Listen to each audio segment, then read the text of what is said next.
कौरमे में इतना तेल डालकर इसे बर्बाद करना बंद कर दो। इतना तेल कौरमे में क्यों डाला जाता है ये मुझे आज तक समझ नहीं आया, जबकि बनाने वाला और बनवाने वाला अच्छे से जानता है कि हर कोई कौरमे से तेल को अलग करके ही खाता है, क्योंकि इतना तेल खाना नुकसानदेह है और इस्लाम ने ऐसी नुकसानदेह चीज से बचने का हुक्म दिया है। जो चीज नुकसानदेह हो उसे नहीं खाना, बर्बाद करना नहीं कहलाता। तो इस तरह सालन से तेल को अलग करके खाना बिल्कुल सही और जायज है। इससे खाने वाले की पकड़ नहीं होगी बल्कि बनाने और बनवाने वाले की पकड़ होगी, जिसकी वजह से अल्लाह की यह नेमत बर्बाद होती है। या तो कौरमे को इस तरह बनाया जाए जिसमें इतना तेल ना पड़े।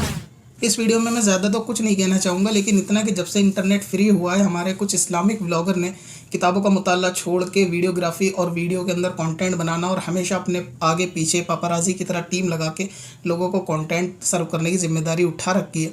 उसी का नतीजा होता है कि कंटेंट के चक्कर में, ज़्यादा ज्ञानी बनने के चक्कर में लोग कुछ भी ज्ञान जो है लोगों को देना शुरू कर देते हैं।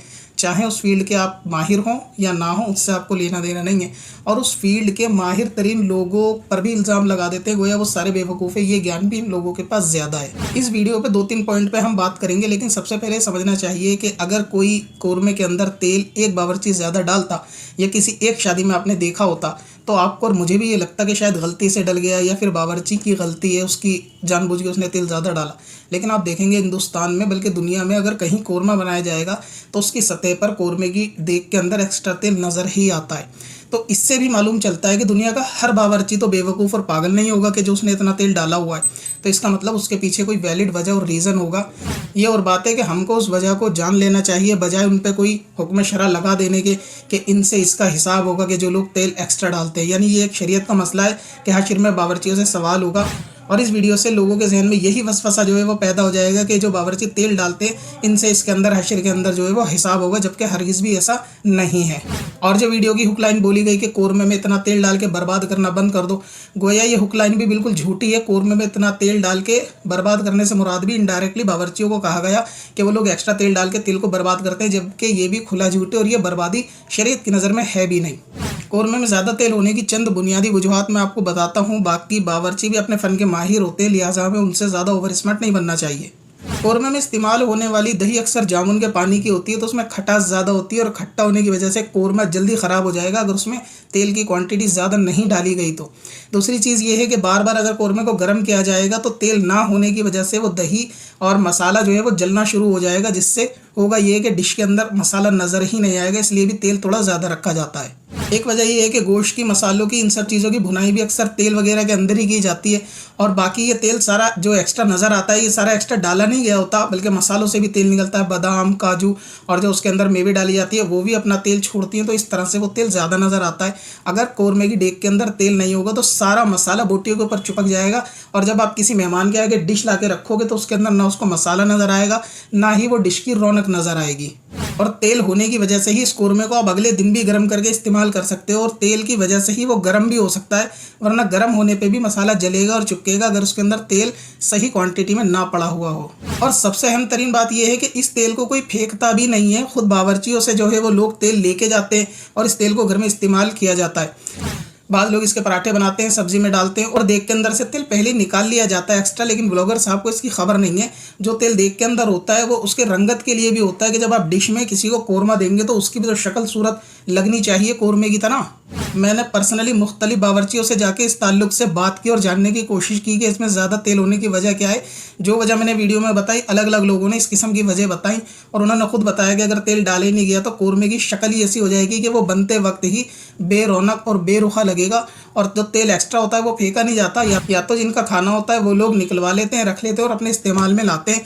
बाकी चम्मच के अंदर, कोई प्लेटों के अंदर भी इतना तेल अपने भर के नहीं बैठता जितना आपने फ़ोटो के अंदर दिखा दिया, वीडियो के अंदर इतना तेल नुकसान देगा। कोई भी खाने वाला इतना तेल कहाँ निकालता है प्लेट में।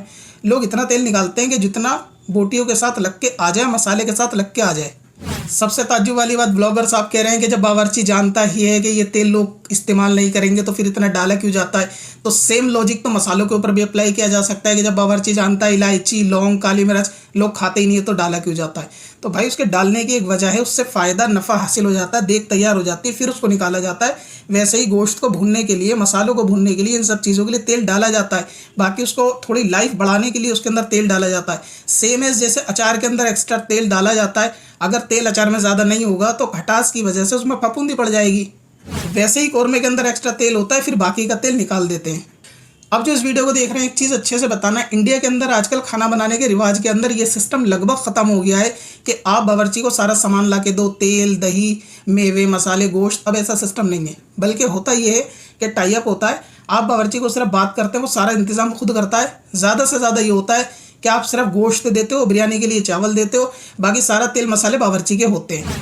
अगर हम मसाले तेल खुद लाएं तो मैं एक टाइम को समझ सकता हूँ कि बावर्ची ने मुझसे डबल मंगा लिया और आधा डाल दिया, आधा बचा के रख लिया, या डबल मंगा के उसके अंदर चीज़ जो है ना एक्स्ट्रा डाल दी। लेकिन ऐसा नहीं होता। हम तो बावर्ची को पैसे देते हैं तो वो अपने पास से लगाएगा। क्या कोई बावर्ची इतना पागल है कि अपने पास से डबल तेल या ज़्यादा लगा लेगा? उसका तो नुकसान है इसके अंदर। तो जब वो अपनी जेब से खर्च करके तेल डाल रहा है तो इसका मतलब हमें हुस्न ज़न रखना चाहिए कि उसने तेल फिजूल में नहीं डाला, बल्कि उसकी एक ज़रूरत है तेल डालने की। बाकी रहा फिजूल खर्ची, हाँ, अगर ऐसा हो कि तेल एक्स्ट्रा निकाल देने के बाद अगर जिसने कौरमा बनवाया है वो शख्स तेल फेंक दे तो वो ज़ाती तौर से गुनाहगार होगा। बावर्चियों पे क़यामत में इसमें कोई हिसाब नहीं होगा, ना ही ये फिजूल खर्ची के जुमरे में आएगा। ये हुक्म शरा व्लॉगर साहब ने खुद अपनी मंतिक और अपनी नाकिस अकल से जो है वो लगा दिया कि तेल डाल के तेल बर्बाद मत करो, जबकि ये कोई बर्बादी नहीं है, इसका एक पर्पज़ डालने का है। बाकी स्टार्टिंग की वीडियो में आदि इस्तेमाल किए, व्लॉगर साहब ने पूरी ये बात भी बोली थी कि इस तेल को या तो पकने के बाद निकाल लेना चाहिए और दूसरे इस्तेमाल में कर लेना चाहिए। तो बिल्कुल ऐसा ही होता है, निकाल लिया जाता है, दूसरे इस्तेमाल में जो है वो तेल को लिया जाता है। बाकी जिन लोगों को और डिटेल इसकी मालूम है वो लोग कमेंट सेक्शन के अंदर बता देंगे कि क्यों कौरमे के अंदर ज़्यादा तेल इतना नज़र आता है, क्या ये फिजूल खर्ची है या बर्बादी है। मैंने तो ये देखा है कि लोग इसको पहले निकालते हैं, बावर्ची भी पहले निकालता है और इसका इस्तेमाल होता है। इसके पीछे एक और मैं आपको लॉजिक वाली वजह बताऊँ कि जिस चीज़ के अंदर जितना सामान डलता है, आप उस चीज़ के अंदर उससे ज़्यादा कमी बेशी करेंगे तो वो चीज़ ख़राब हो जाएगी। लिहाजा बावर्ची जानते हैं कि अगर 10 किलो का कौरमा बनाना है तो उसमें दही कितना पड़ेगा, मसाले कितने पड़ेंगे, तेल कितना पड़ेगा। आप उसमें ये सोच के कि हम डबल मसाले डलवा देंगे तो उसका टेस्ट बढ़ जाएगा, बिल्कुल नॉनसेंस बात है। डबल दही डलवा देंगे तो टेस्ट बढ़ जाएगा, बिल्कुल बेकार बात है। हर चीज़ के अंदर एक तयशुदा चीज़ें होती हैं, उसमें 19-20 का फ़र्क होता है, लेकिन वो चीज़ें उसी हिसाब से डलेंगी। अगर आप सोचें कि तेल कम रखेंगे तो फिर कौरमे के अंदर वो मज़ा नहीं आएगा। तो अगर वो डाल रहे हैं बावर्ची तो जाहिर है कि वो अपने काम के माहिर हैं। हमें उन पे इल्ज़ाम लगाने से पहले ये देख लेना चाहिए कि उसकी जो है वो वजह क्या है। वरना चलो एक बावर्ची बेवकूफ़ होगा, पूरे इंडिया के सारे ही बेवकूफ़ है कि सारे कौरमे के अंदर जो तेल इतना डाल के रखते हैं। अब सबसे मज़े की बात मैं आपको बताऊं, व्लॉगर साहब जो दुनिया को ज्ञान दे रहे हैं कि हमें तेल पहले ही कम डालना चाहिए, बात कर लेनी चाहिए, इसकी पकड़ जो है वो खाना बनवाने वाले और बनाने वाले की होगी। तो अब व्लॉगर साहब के भाई के वलीमे के आप ये फ़ोटो देखिए और इसके अंदर डिश में गौर से देखिए कि आपको तेल नज़र आ रहा है, और सेम पैटर्न पे वही है जैसे दुनिया की और डिश के अंदर कौरमे में तेल नज़र आता है, वही व्लॉगर साहब के भाई के वलीमे की डिश में भी एक्स्ट्रा तेल है। तो सवाल ये है कि जो ज्ञान आप दुनिया को दे रहे थे वो अपने भाई के वलीमे में क्यों नहीं बावर्ची से बोला कि इसके अंदर तेल कम डालना, तेल कम होना चाहिए। वहाँ तो सेम तेल है, वहाँ तो बावर्ची से बात तक नहीं की गई होगी, जैसा उसने बनाया बस बेस्ट बनना चाहिए ताकि मेहमानों के आगे आपकी इज्जत रहे। और यही हर बाराती चाहता है, कोई अपना वहाँ ज्ञान नहीं देता जाके बावर्ची को कि इसमें इतना डालो इतना डालो। बावर्ची भगा देगा, भाई अपना काम कर, मुझे मालूम है क्या चीज़ कितनी डालनी है और ये इतनी लेकर आओ। और हर कोई अपनी इज्जत बचाने के चक्कर में वो चीज़ उतनी ला के उसको देगा, कोई वहाँ सवाल जवाब नहीं करता। अगर सवाल जवाब करता तो खुद आपके भी कौरमे के अंदर जो तेल नज़र आ रहा है, आपने वो ज्ञान अपने घर की शादी में बावर्ची को नहीं दिया था। भाई के वलीमे की प्लेट के अंदर देखो, एक मेहमान की प्लेट के अंदर कितना तेल है, वो जो कौरमा और बोटी निकली हुई है उसके साथ जो लगा हुआ तेल है बस इतना ही है। और ये कोई फिजूल खर्ची भी नहीं है, इतना तेल लिमिटेड बंदे खाना चाहते हैं वो खा लेते हैं, प्लेट भर के तो कोई भी तेल नहीं खाता, ये तो है ही नुकसानदेह। और अगर यही है कि भाई पब्लिक नहीं खाएगी, तेल शुरू में ही कम कर दें, तो वही सवाल है, पब्लिक तो मसाले भी नहीं खाएगी, तो लौंग इलायची सारा निकलवा देना चाहिए कौरमे में से। लिहाजा किसी पूरी जमात पे हुक्म शरा लगाने से पहले कि बनवाने वाले से हिसाब होगा, बनाने वाले से हिसाब होगा, ये अपनी मंतिक से शरीयत के हुक्म ना बताया करें। और जिस चीज़ का ज्ञान ना हो तो वहाँ ओवर स्मार्ट बनने की भी कोशिश ना किया करें।